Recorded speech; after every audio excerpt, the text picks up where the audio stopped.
Fait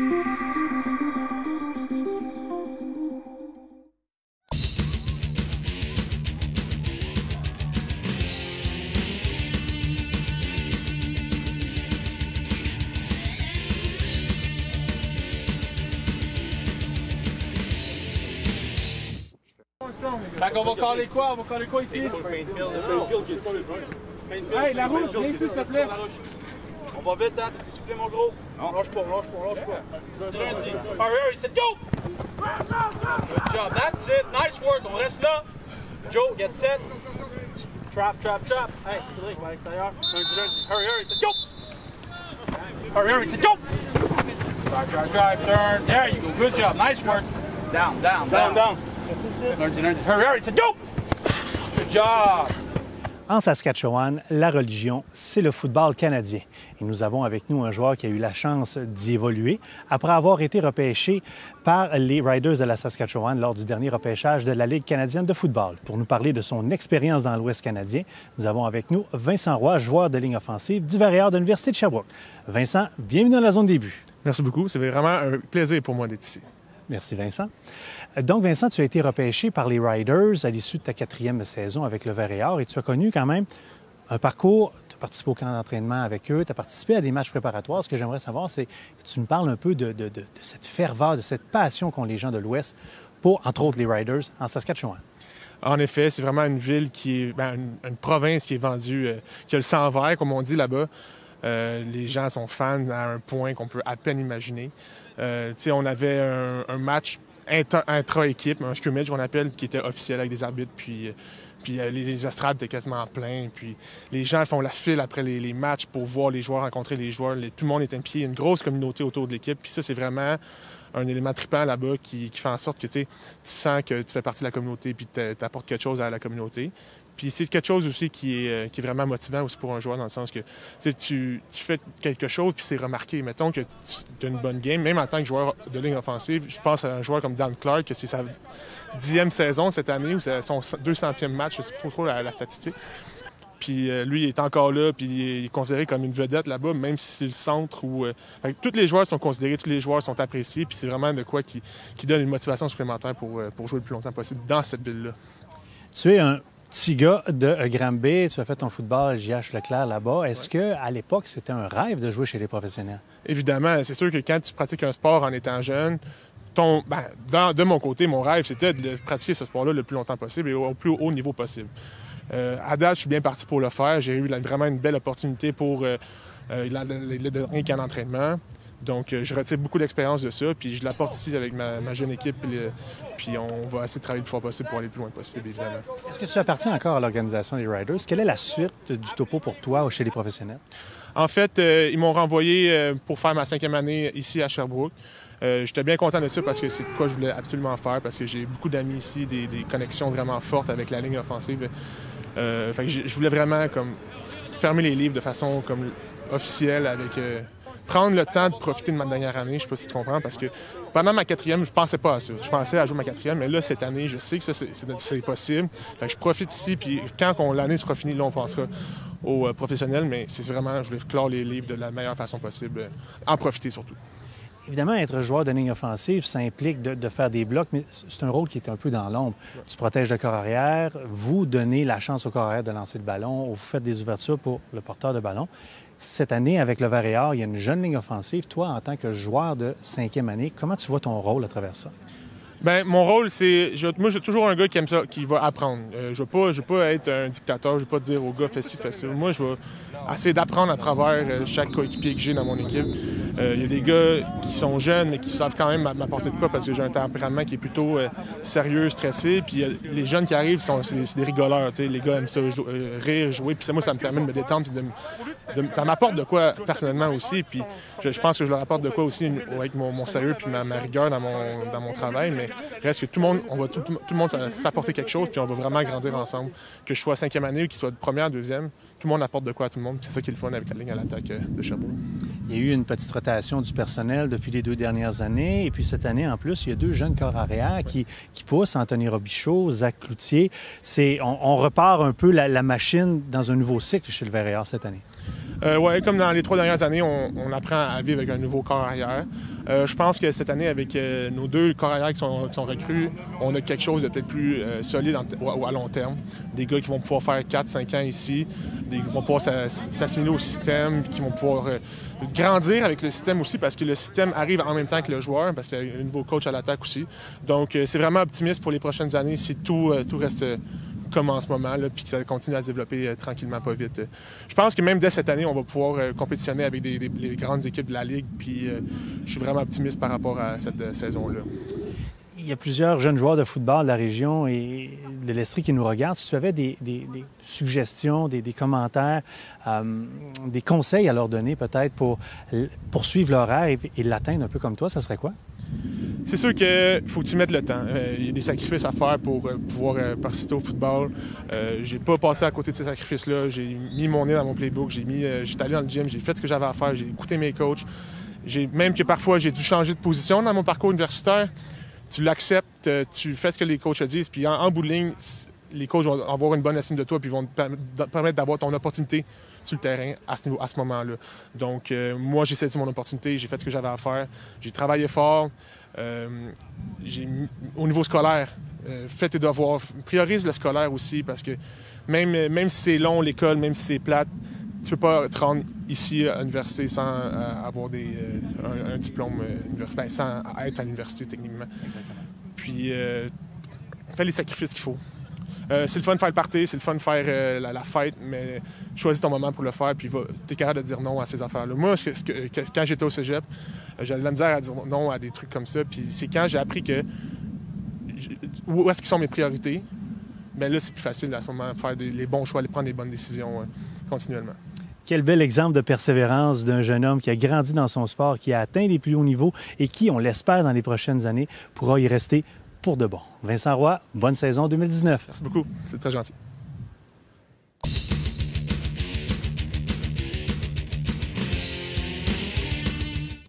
L'entraîneur-chef du Verréard, Mathieu Lecomte, amorce une 3e saison à la barre de l'équipe en cette saison régulière 2019. Nous allons explorer un peu les principaux défis qui seront dans la mire du Verréard pour cette année et les principales batailles à surveiller pour les principaux postes qui seront à combler. Mathieu, bienvenue dans la zone début. Merci beaucoup. Alors, comme je le disais, c'est une 3e saison pour toi. Est-ce qu'il y a des différences en termes de préparation, en termes d'approche pour cette saison-là par rapport à, par exemple, à ta première saison? Bien, c'est sûr, présentement, on compose avec des joueurs qu'on a tous recrutés ou qui ont, on peut dire, survécu dans la nouvelle culture du football de l'Université de Sherbrooke. Donc, c'est vraiment une équipe qui est beaucoup plus à l'image des entraîneurs qu'on est en poste depuis les 3 dernières saisons ensemble. Donc, la façon de travailler avec ces jeunes-là, bien, c'est vraiment intéressant. T'sais, on les connaît, on connaît leurs forces, leurs faiblesses. Puis, le commitment que ces jeunes-là nous donnent, bien, il est vraiment intéressant. Fait que ça nous permet d'aller un petit peu plus loin dans cette culture d'excellence-là. Évidemment, il y a eu un certain roulement. Il y a des recrues qui viennent, il y en a d'autres qui partent, il y a des jeunes qui graduent. Cette année, tu vas avoir encore une équipe relativement jeune avec une 30aine de recrues. Puis, il y a, entre autres, à la position de quart, 2 recrues qui se font la bataille pour avoir le poste de numéro 1. Est-ce que tu peux nous parler plus précisément de cette bataille-là? Bien, rapidement, les 2 carrières, on parle d'Anthony Robichaud et de Zachary Cloutier. 2 individus en or dans leur éthique de travail, quand on regarde depuis janvier qui sont avec nous au Verréard de l'Université de Sherbrooke. Toujours les premiers arrivés au bureau, les derniers partis.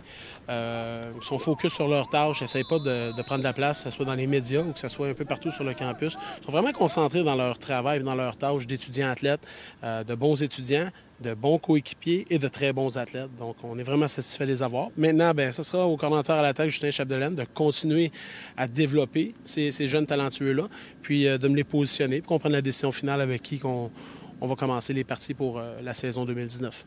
S'il y a eu du roulement chez le Verréard, c'est la même chose dans les autres programmes universitaires, que ce soit à Québec, à Concordia ou même à Montréal, où il y a des départs, il y a des arrivées. Où vois-tu le Verréard en cette saison de 2019 en termes d'objectifs et de progression? Point de vue objectif, on veut rester en santé le plus longtemps possible tout au long de la saison. On a du talent, de jeunes joueurs, mais il faut leur faire attention. Donc, on continue avec notre notre façon de pratiquer, on est toujours priorité, sécurité. Donc, on va faire attention à nos joueurs. On veut les garder en santé tout au long de la saison. On va être capable de causer des belles surprises. On veut se positionner pour les séries, on ne s'en cache pas. On veut rentrer en séries éliminatoires. Puis, on veut donner un bon spectacle. Peu importe notre adversaire, je pense que le Varehas, cette année, on va être capable d'aller battre de formation, ce que les gens pensent peut-être qu'on ne sera pas capable. Donc, on veut s'établir puis montrer un petit peu le caractère qu'on a, parce qu'on a une équipe de caractère. On a des jeunes hommes qui sont ici. C'est le fun de voir ce qu'on appelle souvent dans un vestiaire le vibe. Là. Le vibe de cette équipe-là, c'est assez incroyable. Là. Il y a du caractère. Tu vas pouvoir compter sur quelques vétérans pour t'appuyer dans ta tâche. Je pense entre autres à Vincent Roy, joueur de ligne offensive de 5e année, qui va justement ancrer un peu cette position qui est si importante. Parle-nous du rôle de Vincent pour la prochaine saison. Vincent, il a une expérience. Écoute, il est arrivé ici, il est à sa 5e année au Varehas. C'est un joueur que j'ai eu la chance de coacher sur la ligne défensive en début de carrière avec le Varehas. On a mis un petit peu de chien dans le nez de Vincent Roy. Maintenant, Vincent est de retour à sa position naturelle. C'est un joueur de ligne à l'attaque. Il a été repêché au niveau de la ligne canadienne au dernier draft par la Saskatchewan. Il a eu la chance d'avoir l'expérience de camp professionnel avec la Saskatchewan. Fait qu'il revient avec tout un bagage de positions différentes, un bagage d'entraîneur-chef différent, un bagage d'expérience professionnelle. Fait qu'il peut amener tout ça puis aller contaminer nos jeunes joueurs puis partager ces informations-là avec eux. Fait qu'il joue un rôle de leadership assez important. Présentement, Vincent n'a pas été nommé capitaine d'équipe parce qu'on ne savait pas s'il allait être avec nous, mais je pense pas que Vincent a besoin d'avoir un C sur son chandail pour prendre le rôle qu'il a dans cette équipe-là. On est vraiment content de l'avoir. Alors, comme vous voyez, plusieurs objectifs à atteindre pour la saison 2019. On va vous souhaiter le plus de succès possible. Mathieu Lecomte, merci beaucoup. Merci.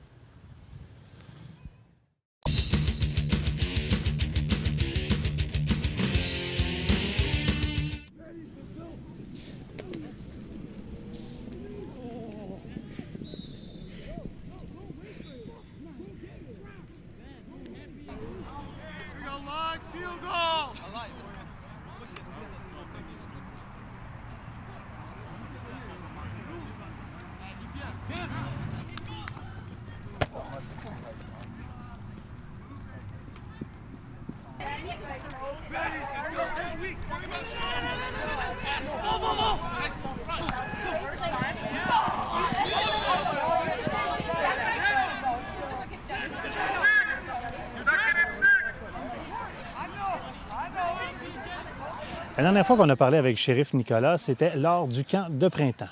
Maintenant, nous sommes en préparation pour la saison 2019, une préparation qui bat son plein avant la 3e saison du programme dans la conférence des Maritimes. Nous allons faire un petit bilan des objectifs, mais aussi des acquis qui sont déjà sur la table pour les Gators avec l'entraîneur-chef Shérif Nicolas. Shérif, bienvenue dans la zone début. Merci. Shérif, comme je l'ai mentionné d'entrée de jeu, après un camp de printemps qui t'a permis une évaluation, un recrutement, les jeunes sont rentrés, c'est la rentrée scolaire, tu as tes effectifs. Tu t'attends à quoi pour la saison 2019 pour les Gators?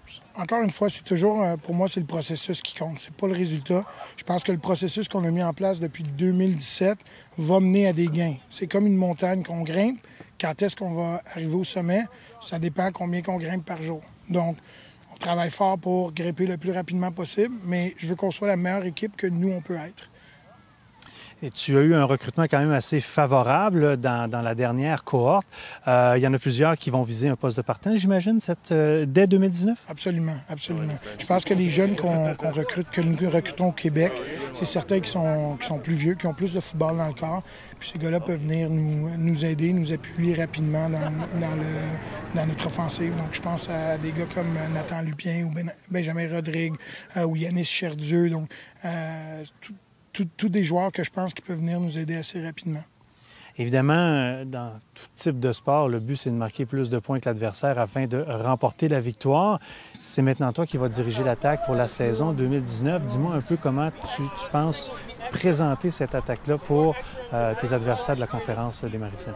Je dis toujours que je ne suis pas marié à une philosophie offensive, et c'est vrai. Donc, on va prendre ce que l'adversaire nous donne. C'est ça qu'on veut faire à chaque fois, à chaque match. Donc, c'est une offensive qui va être un peu flexible, si on veut dire, qui va essayer de profiter des faiblesses de l'adversaire. Comme c'est le cas pour chaque programme universitaire, il y a une rotation de joueurs qui se fait chaque année. Il y a des joueurs qui quittent, il y a des joueurs qui sont recrutés, il y a des joueurs qui graduent. Je crois qu'on va avoir une bataille à surveiller. au camp d'entraînement, entre autres, à la position de carrière. Tu peux nous en dire un peu plus? Absolument. On a présentement 3 carrières qui sont au camp. Donc, on a un Américain qui est un peu plus jeune présentement, Nathan Laughlin. Lui, c'est le processus mental présentement. C'est beaucoup de reps mental, puis de progresser dans cette technique. Puis éventuellement, je pense que ça va être un très bon joueur pour les Gators. Présentement, le combat se passe entre Liam Kennedy et Charles Aubry. On leur donne des répétitions égales entre les deux. Puis les deux nous amènent des choses différentes. Donc, c'est assez intéressant de les voir durant cette compétition. Puis on va prendre notre décision, pas nécessairement avant le premier match, mais on va prendre notre décision à un moment donné et essayer de donner l'équipe à un de ces deux gars-là. OK. La compétition risque d'être féroce une fois de plus dans les Maritimes afin de faire les séries. Est-ce que tu connais un peu le topo des autres équipes? Je sais que tu te concentres sur la tienne, mais d'après toi, qui devrait être à surveiller cette année dans les Maritimes? Pour de vrai, les Maritimes, c'est vraiment spécial, cette conférence-là, parce que tu sais jamais de semaine en semaine ou d'année en année qui va être l'équipe qui va ressortir de ça. Bien sûr, on espère que ça va être les Gators. Pour le reste des équipes, on va commencer à les voir bientôt compétitionner. Puis j'ai bien hâte de voir les vidéos de ces matchs-là. Alors, on va vous souhaiter un bon début de saison, une saison en force en 2019 pour les Gators. Shérif Nicolas, merci beaucoup. Merci.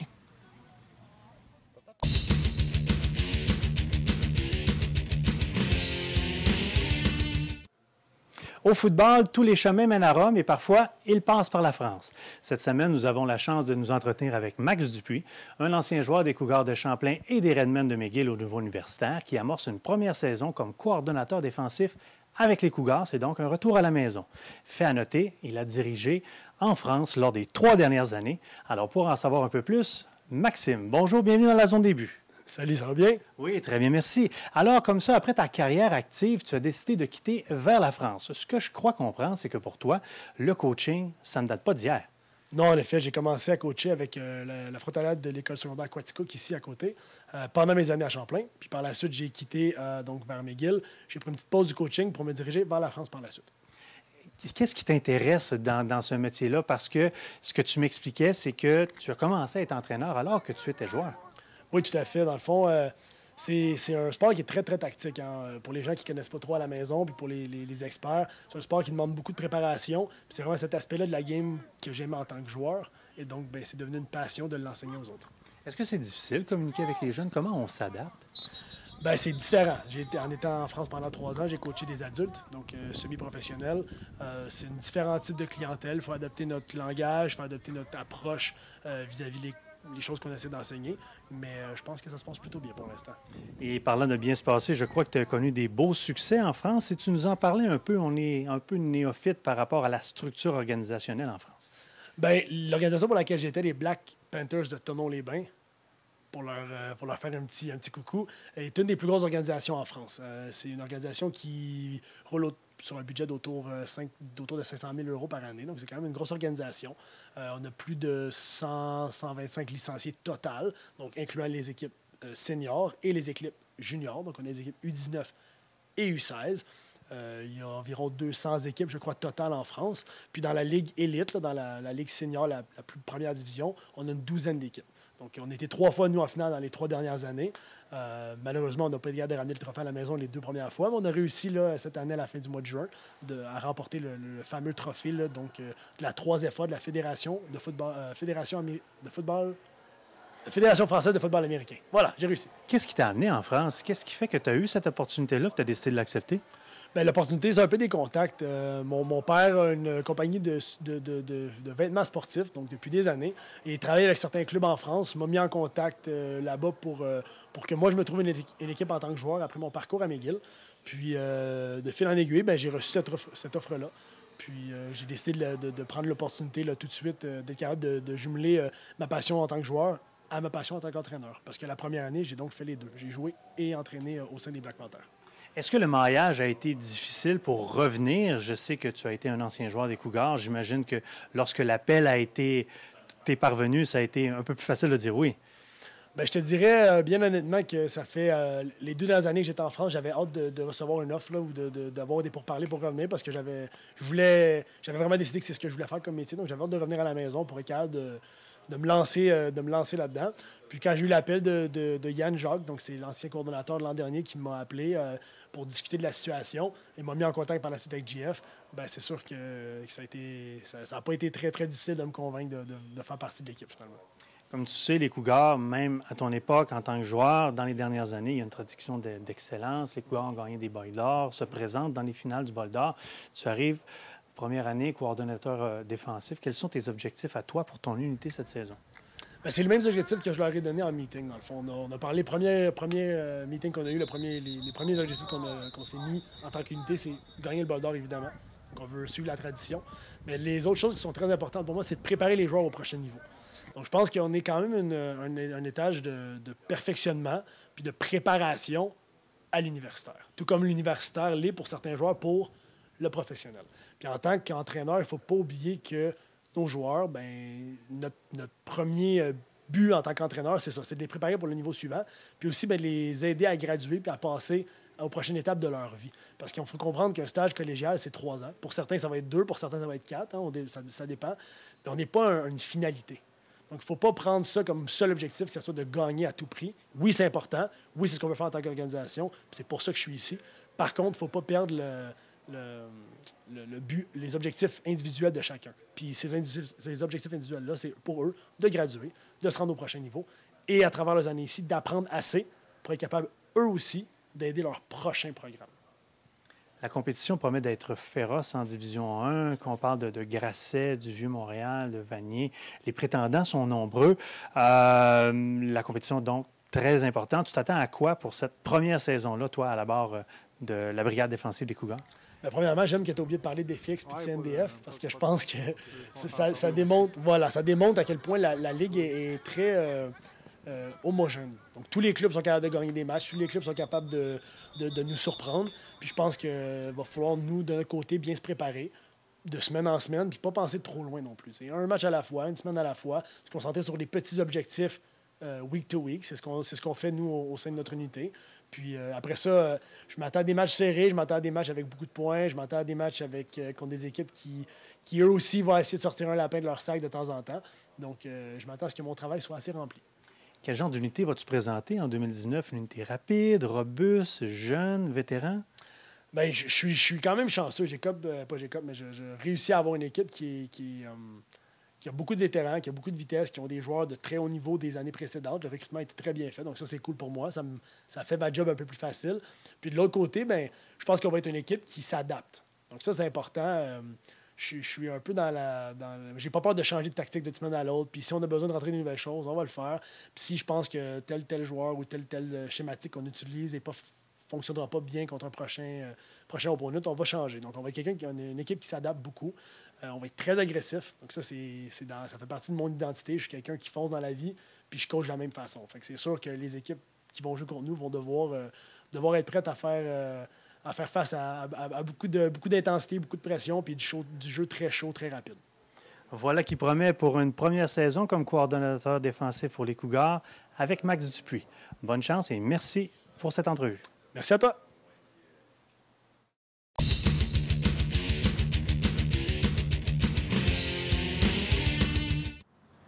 C'est déjà le temps de la nouvelle saison de football au RSEQ Canton de l'Est. Il y a eu quelques modifications et des ajouts de programmes. Pour en parler, nous avons avec nous Mathieu Rompré du RSEQ Canton de l'Est qui va nous dresser un topo de tous ces changements et les activités à venir pour l'automne prochain. Mathieu, bienvenue dans la zone début. Merci Sébastien. Alors, il y a eu quelques changements. Entre autres, on est passé du football à 8 au football à 9. Si on commençait par peut-être expliquer les raisons qui ont modifié ce changement-là avant d'en arriver avec les détails par catégorie. Oui, en effet, maintenant, dans toutes nos catégories, soit Benjamin, cadet et juvénile, les dernières années, on jouait avec du football à 8. Maintenant, on joue avec du football à 9. C'est vraiment pour une tendance que toutes les régions du RSEQ ont pris au Québec. Puis nous, on a embarqué aussi dans cette idée-là de jouer du football à 9, qui se rapproche un petit peu plus du football à 12 et qui se fait également ailleurs dans le reste du Canada. Oui, c'est une belle transition. Hein? Alors maintenant, pour 2019, si on commençait avec la catégorie Benjamin? Exactement. Notre Benjamin qui s'adresse pour les secondaires 1 et 2, qu'il faut signaler que c'est un Benjamin sans plaquage. Donc, ça reste du football, mais sans plaquage, avec différents règlements qui font en sorte que le jeune peut se développer, mais sans recevoir trop de contacts. Et une nouvelle cette année, formule, c'est qu'on commence avec un jamboree qui va pour le premier week-end, alors que toutes les équipes vont être à la même place au même moment. Les équipes vont faire des parties de 25 minutes, donc environ 4-5 dans la journée. Et c'est des parties qui vont jouer demi-terrain, qui n'ont pas de points au classement. C'est vraiment pour bien commencer l'année avec tout le monde ensemble, les arbitres, pour bien partir comme un premier week-end. Et ensuite de ça, le week-end d'après, la saison commence là, avec les parties qui comptent au classement. Cette année, en Benjamin sans plaquage, on a 7 équipes de la commission scolaire de la région de Sherbrooke et l'école secondaire de la Ruche, la commission scolaire des Sommets. Et maintenant, pour les catégories subséquentes? Oui, pour aller avec le cadet, on est très heureux cette année de pouvoir offrir le cadet parce que l'an passé, nous avions pas eu assez d'équipes pour former la ligue et nous avons nos équipes qui étaient d'âge cadet, soit jusqu'en secondaire 3, avaient été jouées dans la région de Québec, Chaudière-en-Appalaches et avaient très bien fait dans cette région-là. Mais cette année, on est très heureux, on va avoir 7 équipes de l'Estrie et du centre du Québec dans notre ligue cadet. Et chez les juvéniles? Chez les juvéniles, notre très belle ligue pour les secondaires 4 et 5. Nous avons cette année 11 équipes dans la ligue. Nous avons 8 équipes de la région du centre du Québec et de l'Estrie, donc qui appartiennent au RSEQ Canton de l'Est. Et on a également 3 autres équipes qui viennent de l'extérieur, soit 2 du RSEQ Montérégie et une du RSEQ Québec-Chaudière-Appalaches. Donc cette ligue-là, c'est des joueurs qui sont expérimentés, qui roulent depuis plusieurs années et qui est vraiment une belle ligue là, pour finir le secondaire, puis passer après à la transition du cégep. D'ailleurs, plusieurs écoles collégiales s'intéressent à notre ligue et viennent voir les parties, là, car ce sont les joueurs qui vont poursuivre leur cheminement après au cégep. Est-ce que tu sais s'il y a davantage d'équipes cette année comparativement à l'année dernière? Au niveau juvénile, en cadet, comme je mentionnais, nous avons maintenant 7 équipes dans la ligue. Puis l'an passé, on n'avait pas pu la tenir, c'était à Québec. Puis en juvénile, on a augmenté de 1 équipe, contrairement à l'an passé. Donc, des modifications positives, il y a un peu plus d'équipes. Peut-être que les modifications pour le football à 9, ils sont aussi pour quelque chose. Nous allons suivre avec intérêt ces activités lors de l'automne. Mathieu Rompré, merci beaucoup. Merci Sébastien.